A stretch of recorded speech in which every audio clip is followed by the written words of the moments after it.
Hello, everybody. It's Craig Wolfley and Tunch Ilkin for J&D Waterproofing here in the studios at iHeart. And we are fresh. Well, I am not fresh, but Tunch Ilkin is off a Paul Simon concert. Oh, yeah. Gadzooks, fan. You saw Paul Simon. Right. How many people under 50 were there? Not many. I saw a lot of walkers, wheelchairs, and oxygen. And you know what? And a guy came up to me in line, and he said, Tunch, are we okay? Meaning the Steelers. Right. And he said, I'm panicking. I said, listen, relax. It's early, you know. And of course, then Paul Simon sings in the concert, "Slip Sliding Away," and then I was going, "Is the Steelers season slip sliding away?" But I would say, no, it is not. And by the way, you just morphed into Hulk Hogan. Well, I was thinking he's a Paul Simon fan that's too. That's right. So are we in wrestling mode? But yes. Wolf, you know, it was a bad game. Yes, it was. But I will say this. Patrick Mahomes showed me, and I poo-pooed him last week. Right. You know, you did. You poo-pooed Yeah, him. I was saying, before we dust off the bus for Canton, let's let him win a couple of games. Well, when he throws for 6 touchdown passes, the man set an NFL record over 2 weeks. 10 TD passes. That's pretty rare. How about more touchdown passes than incompletes on Sunday afternoon? That's amazing. Significant. But, you know, part of the problem was the Steelers, who had been playing a lot of man coverage through preseason, training camp, and week 1, they tried to play more zone. And because of the number of weapons, you know, you've got Tyreek Hill, Sammy Watkins, Kareem Hunt, Patrick Mahomes can run. Chris Conley, you know, they have a lot of weapons. They do. Travis Kelce, they had 3 1,000-yarders from last week. Hunt, Hill, and Kelce. And so I think what the Steelers tried to do by playing zone is keep everything in front of them. And I understand that. Kansas City did a great job of flooding zones and going all vertical routes and really, really challenging the Steelers. And I think... I understand the desire to play more zone, but because I think that they were playing so much man, I don't think they were as effective at zone. You know, here's the thing about it. I knew Patrick Mahomes was good.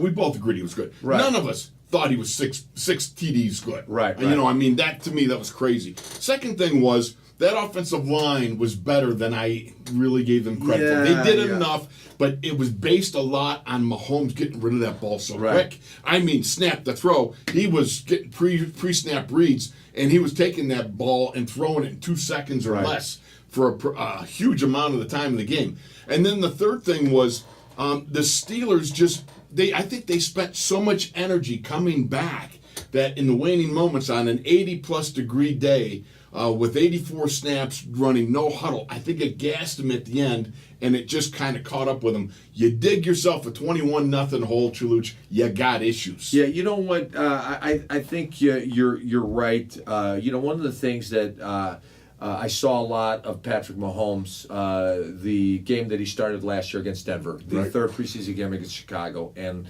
last week against the LA Chargers, was a lot of happy feet and scrambling. Right. We didn't see that. We didn't see that at all. Where'd it go? You know, I think Andy probably settled him down. He said, let's stay in the pocket. And that's what I said. Keep him in the pocket. Boy, that backfired. Do you think Andy went and said, hey, have a cheeseburger? Yeah, that's right. Because he likes cheeseburgers. Right. He loves cheeseburgers. I love cheeseburgers. You know, people said, what do you do after a tough loss? He says, I go eat a cheeseburger. That's what you love about Andy Reid. Because he's a former offensive lineman at Brigham Young. Right. And then, former offensive line, then tight ends coach. But getting back to, you pointed out the fatigue in the second half. Because these early season games that are at 1 o'clock are hot. They are hot. And because of the lack of reps you get in training camp and preseason, they're not as in good a shape as back in that day when we did, because we played a lot. So much of the preseason. So we were ready, and there were 2 things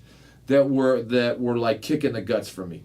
The first one was the opening drive of the third quarter. Yes. We were talking about. We said, man, you've got to. This is the most important drive of the game. You got to stop them. Right. And they marched down in 5 plays and scored a touchdown.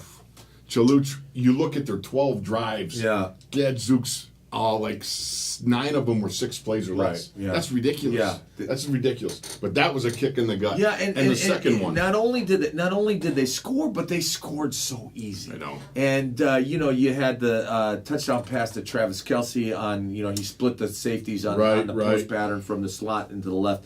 But then the other kick in the gut was, all right, everyone's going, kick it onside, kick it. I said, no, wait a second, you got 3 timeouts, you've got plenty of time. Right.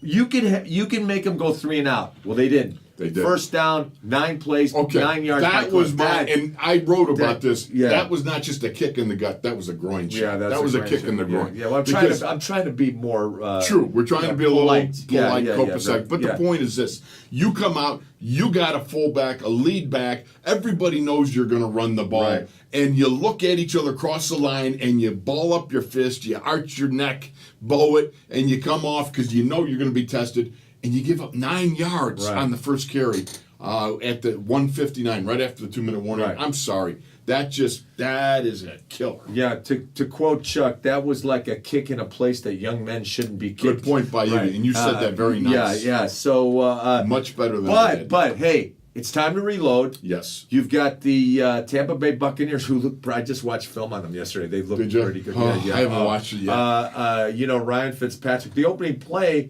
was a deep post to Deshaun Jackson for like 50, 60 yards for a touchdown, maybe more. And those guys, they get. Well, you know what they're calling him down there? Yeah, what's Ryan Fitzmagic. Yeah. So we're gonna see. Yeah, let's Not go. good. All right, that's a wrap here for Tunch and Wolf from J&D Waterproofing. We're out.